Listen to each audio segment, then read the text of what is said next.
పోగు చేసుకోకండి. ఎందుకంటే ఈశ్వరుడు మనసులో ఉంటాడు, ఎవరితోటి? కుటుంబంతో. ఆయనకి ఆ మనసంతా కూడా శుభ్రంగా ఉంటాడు. మనం ఒక రోజు ఉండాలంటే రూమ్ ఏదైనా హోటల్ రూమ్ బుక్ చేసుకుంటే హోటల్ బాగుందా, అక్కడ నీళ్ళు వస్తున్నాయా రాలేదా, షవర్ పని చేస్తుందా లేదా, రూమ్ వేసిందో లేదా, ఇన్ని చెక్ చేసుకుంటాం.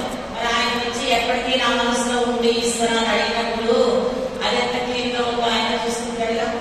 అది ఎప్పటి నుంచో క్లీన్ గా లేదు, ఈ జన్మలో కాదు. ఎందుకంటే మనం ఒకసారి ఎక్కడన్నా చదవడం మానేశారనుకోండి, వెంటనే మాటలు మొదలైపోతాయి. ఎందుకంటే ఆపుకోలేక మన లోపల అవి వచ్చేస్తూ ఉంటాయి. ఎలా వస్తుంటాయి? పాలు కొడుతుంటాయి స్టవ్ మీద, ఆ విధంగా మనసులోకి వచ్చేస్తూ ఉంటాయి.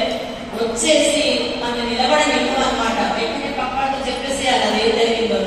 ఇప్పటిదాకా స్టాప్ చేస్తూ లోపల అడ్డు పెట్టుకున్నాను ఈ 100 సంవత్సరానికి శ్లోకాలు అయ్యేదాక అమ్మో ఇంక నేను ఆగలేదు చెప్పేసేయాలని అనుకుంటామా?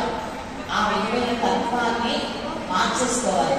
ఇవేమి శాస్త్రమైనవి కాదు. ఎప్పుడు మీరు గమనించండి, ఇద్దరు వ్యక్తులు మాట్లాడేటప్పుడు మూడో వ్యక్తి గురించి ఉంటుంది. అంతేనా కదా? మీరు చెప్పారు మూడో వ్యక్తి గురించి ఉంటుంది, భగవంతుడి గురించి తప్పు. ఈ మూడో వ్యక్తి గురించి మాట్లాడుకోవాల్సిన అవసరం ఏమిటో వాడు ఏమి మన ఏమో ఉద్ధరిస్తారు కదా, మా వాడిని ఉద్ధరిస్తాం. ఈ రెండు కాదు. అందుకోసం అని చెప్పి ఎవరికి వారు, మీరందరూ చాలా చిన్న పిల్లలు ఉన్నారు ఇందులో, నాకన్నా చాలా చిన్న పిల్లలు ఉన్నారు.